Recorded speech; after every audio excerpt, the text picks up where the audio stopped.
Imana bene data iragomba yuko tuba tudepanda kuri yo, iragomba yuko ubuzima bwacu buba ari ubuvuye kuri yo, iragomba yuko ibyo dutunze aba ari byo twahawe nayo, iragomba yuko ubushobozi dufise aba ari ubwo twahawe nayo, iragomba yuko ishurirwa dufise aba ari ryo twakuye kuri yo.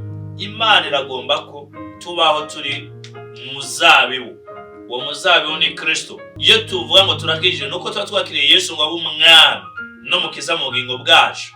Hari abantu bagomba yuko Kristo aho umukiza gusa, abaha ibyo bakeneye, abaha ibyo bashaka, ariko ntibagombe yuko aba n'umwami ngo ategeke ubuzima bwabo, akontrole imico n'ingeso zabo. Rigomba kwigenga umeze nka rya shami ryose ritama, kandi nyuma y'umwanya ishobora gukatwa rigatererwa mu muriro, kubera nta buzima bw'Imana riba riko riragaragaza. Ni rya shami ritukisha ubwami, ni rya shami abantu bavuga ngo hagukizwa nkawe twovuma tubivamwo. Bene data, ninde ashobora kwama? Ntiwamenye ibanga ryo kuguma ku muzabibu, ntiwamenye ibanga ryo kubaho yisunga Kristo, ntiwamenye ibanga yuko ikintu cose akwiye kubaza Imana.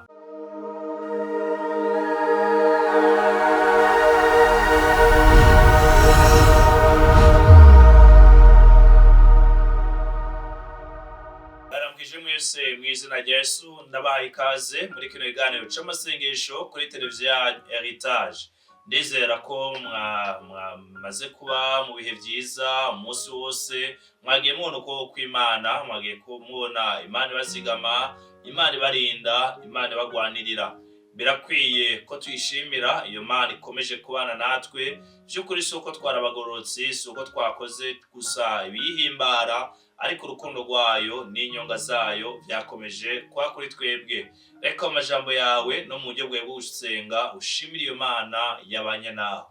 Uhoraho Mana yacu, ndaguhaye icubahiro, ndawushimiye Mwami Yesu ko watugiriye neza, n'abantu bene data bariko baradukurikirana, ndawushimiye ko wabazigamye, ukazigama ababo, ukazigama ivyabo, twese ukaturindira ubugingo.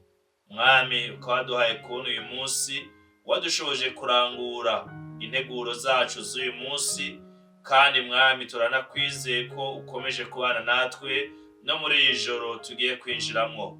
Urakoze Mwami, reka amajambo yawe atubera y'ikimazi muri kano kanya, agira ico akora mu bugingo bwacu. Izina ryawe niryubahwe, Uhoraho n'ibihe byose, mw'izina rya Yesu, amen. Ndagomba tuganire amajambo y'Imana mu mwanya mutoyi cane, hanyuma ce dusenga. Ngomba kuvugana nawe ino jambo rivuga ngo mbega ninde ashobora kwama? Mbega ninde ashobora kwama? Imana ishimwe. Twisunge amajambo dusanga mu gitabo ca Yohana igice ca 15, turahera ku murongo waho wa mbere. Bibiliya iravuga ngo jewe ndi umuzabibu w'ukuri, kandi Data ni nyenewo. Ishami ryose ryo muri jewe ritama ararikuraho, kandi iryama ryose ararituturira ngo rishirize kwama. N'ubu mwebwe mumaze kwezwa kubw'ijambo nababwiye. 4. Nimugume muri jewe, nanje ngume muri mwebwe. Nk'uko ishami ritabasha kwama ubwaryo ritagumye mu muzabibu, niko namwe mutayibasha mutagumye muri jewe. Ni jewe muzabibu, namwe muri amashami. Uguma muri jewe nanje nkaguma muri we, uwo niwe yama cane, kuko ataco mubasha gukora mutamfise. Iyo umuntu atagumye muri jewe, atabwa nk'uko ishami ritererwa inyuma y'umurima w'imizabibu rikuma, maze ayo mashami bakayegeranya bakayaterera mu muriro agasha. Nimwaguma muri jewe, amajambo yanje akaguma muri mwebwe, musabe ico mugomba cose kizobabera kuno. Muri ivyo Data arashimagizwa nimwama cane, kandi mukaba abigishwa banje. Imana ihabwe icubahiro. Aya ni amajambo y'Imana tubona, abatari bake mushobora kuba muyazi. Mbega ninde ashobora kwama? Hano hantu turabona inkuru iriko iravugwamwo ibintu bishika nka bitatu. Turabona umuzabibu, turabona nyene n'umuzabibu, turabona n'amashami. Imana ishimwe. Rero Yesu niwe ariko aravuga iyi nkuru, ariko aravuga ngo jewe ndi umuzabibu w'ukuri, Data ni nyenewo, namwe muri amashami. Imana ihabwe icubahiro. Mu yandi majambo rero, ishami ryose ryo muri jewe. Haleluya. Ritama ararikuraho, iryama naryo arayituturira. Mwene data, ku murongo wa 4 hatubwiye yuko dukwiye kuguma muri we, ngo nawe ahaguma muri twebwe, kubera ishami ntiribasha kwama ritari ku muzabibu. Iri ni ibanga rikomeye kandi ridasanzwe. Mbega ninde ashobora kwama? Ishami rishobora kwama kubera riri mu muzabibu. Iri shami rihabwa ubuzima n'ibiva mu muzabibu. Iri shami rironka amazi y'imizi y'uwo muzabibu. Iri shami rihabwa ivyankenerwa bikwezwe n'uyu muzabibu. Mwene data, ishami ritama ngo rirakatwa rigatererwa mu muriro, ariko iryama hari inyungu yaryo, riratuturirwa kugira ryame neza. Aya majambo asobanura iki? Iri tama murumva yuko ishami ryose ritama. Nivyo hano ntihariko haravugwa abapagani, hariko havugwa abakirisu, abantu bizeye Imana, abantu vyitwaye ko bakijijwe. N'amashami abiri, hariho iryama, hariho n'iritama. Bane b'abantu bumva umengo bo barakiriye Yesu umwami n'umukiza, birarangiye.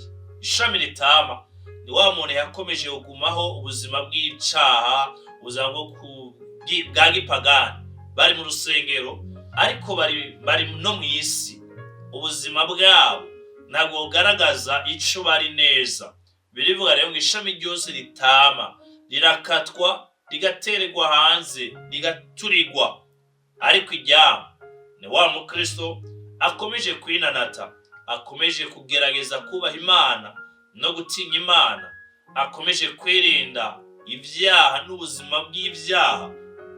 Ni wa mukristo akomeje kugerageza gusenga yisonzesha kugira ngo Imana imubohore, kugira ngo urukundo rwa Kristo rugwire muri we. Ni wa mukristo akomeza vy'ukuri kumva yuko afitiye inyota Imana.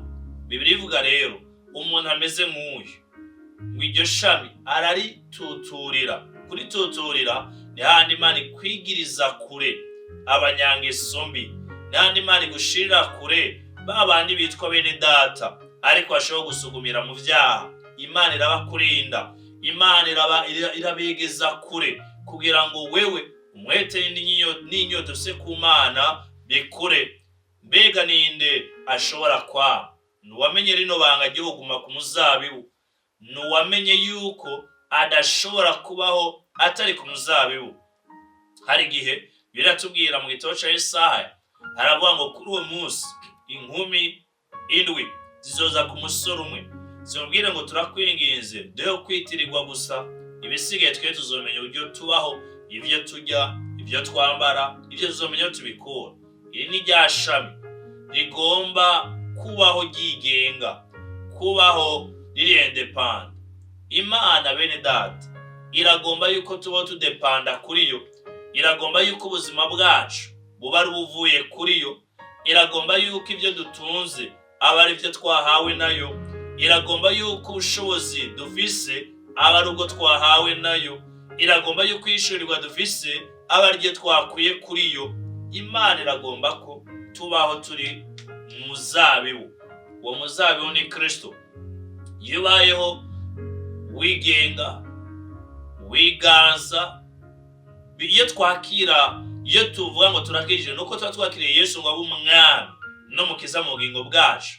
Hari abantu bagomba yuko Kristo aho umukiza gusa, abaha ivyo bakeneye, abaha ivyo bashaka, ariko ntibagombe yuko aba n'umwami ngo ategeke ubuzima bwabo, akontrole imico n'ingeso zabo.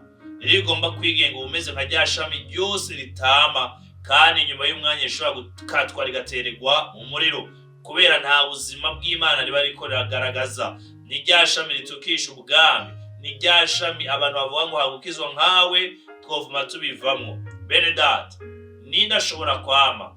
Nuwamenye ibanga ryo kuguma ku muzabibu, nuwamenye ibanga ryo kubaho yisunga Kristo, nuwamenye ibanga yuko ikintu cose akwiye kubaza Imana. Mbega wewe uri ishami rimeze gute? Urama canke ntiwama?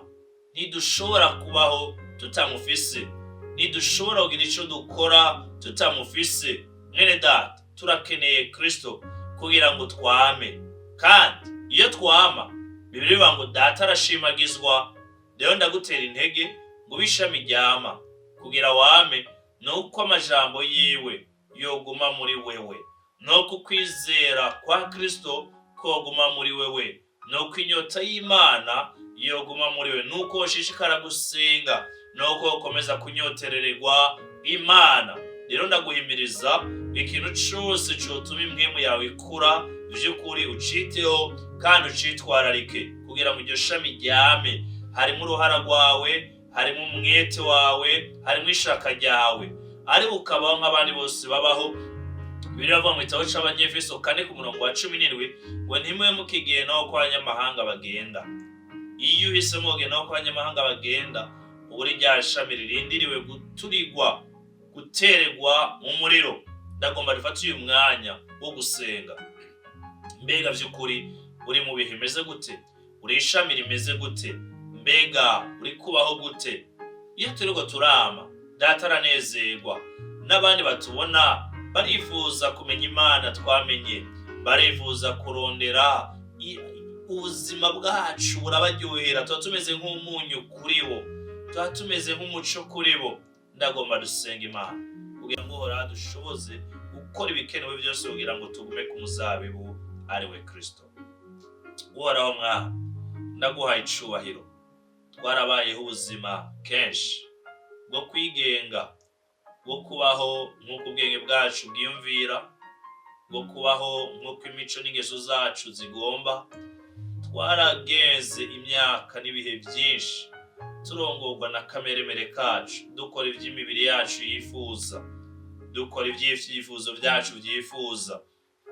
Ariko muri uyu mwanya turasaba imbabazi, weze imibiri, weze ubwenge, weze ivyiyumviro, weze imitima. Kugororoka uva kuri wewe Mana kubane natwe, maze dushoboze kwama tunyoteze ubwami bwawe, tunyoteze gusenga, tunyoteze kukubaha, tunyoteze gutinya, tunyoteze kugendana nawe, kugira ngo bikunde Mwami dukore ivyo ugomba. Tube rya shami ryama kandi rishobora guhimbara umutima wawe, rigatuma benshi bakumenya, bakwizera. Urakoze, reka ijoro tube ijoro ryiza ry'ubwiza bwawe, duhe inzozi nziza, ingabo zawe zikikuza ingo zacu, turinde ibitero vy'umwijima, turinde ubwoba, turinde abarozi, ariko uburinzi bwawe bukomeze kubana natwe mu izina rya Yesu. Amen.